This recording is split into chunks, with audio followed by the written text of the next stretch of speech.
Hey, I'm Jake Mastbaum from SlopeTV here with Kellogg from CBS Sports. Clark, let's get right into it. We got a very interesting 12-5 matchup here. Cornell Temple, what are your initial thoughts? Well, when I saw the bracket come out, Jake, I was really excited about the matchup. Didn't know I was going to be assigned to do it, which made it even more intriguing and special. But both of these teams are outstanding teams. I've watched Cornell, this group of seniors, come together over the last 3 years and have really been impressed with their development and growth. They shoot the ball, they space the floor, they share the basketball. They've got a terrific 7-footer in Jeff Foote who can score and pass it to those outstanding shooters, and that puts a lot of pressure on the defense. Temple, known for its defensive prowess, but also has two outstanding guards in Ryan Brooks and Juan Fernandez, and an underrated big guy in Lavoy Allen.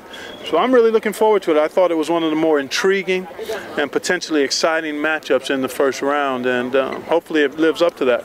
You mentioned Cornell's ability to shoot the ball and Temple's defense.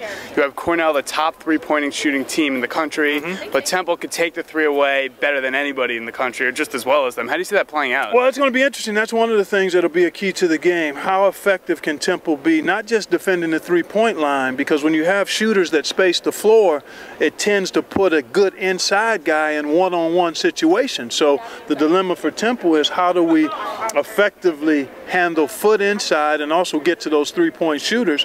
And that's going to be a challenge. They'll probably try to play one-on-one with Foote and then just go in there to dig and help out a little bit on occasion and still be able to get out and get to the shooters. On the other hand, I think for Cornell, it's a matter of doing what they do: space the floor, move the basketball. It's hard for good defensive teams to be really good if the ball and players move sharply and crisply. So I think those are going to be the things that I'm locked into: ball movement, spacing, player movement for Cornell, and the ability of Temple to maybe defend Jeff Foote one-on-one inside. And besides this just being a very good matchup by the basketball teams, another dramatic element is the whole Fran Dunphy-Steve Donahue relationship. What's your thought on that? Well, that's intriguing, and a lot of times the conspiracy theorists in terms of the bracketing would say the committee made this happen, but that doesn't happen at all in that selection room. They're so busy with other things. When you see some of these unique matchups occur, it's just something that happened coincidentally, and obviously I think there's great mutual respect between those two outstanding coaches. Steve Donahue was an assistant with Fran Dunphy for, I think, about 10 years.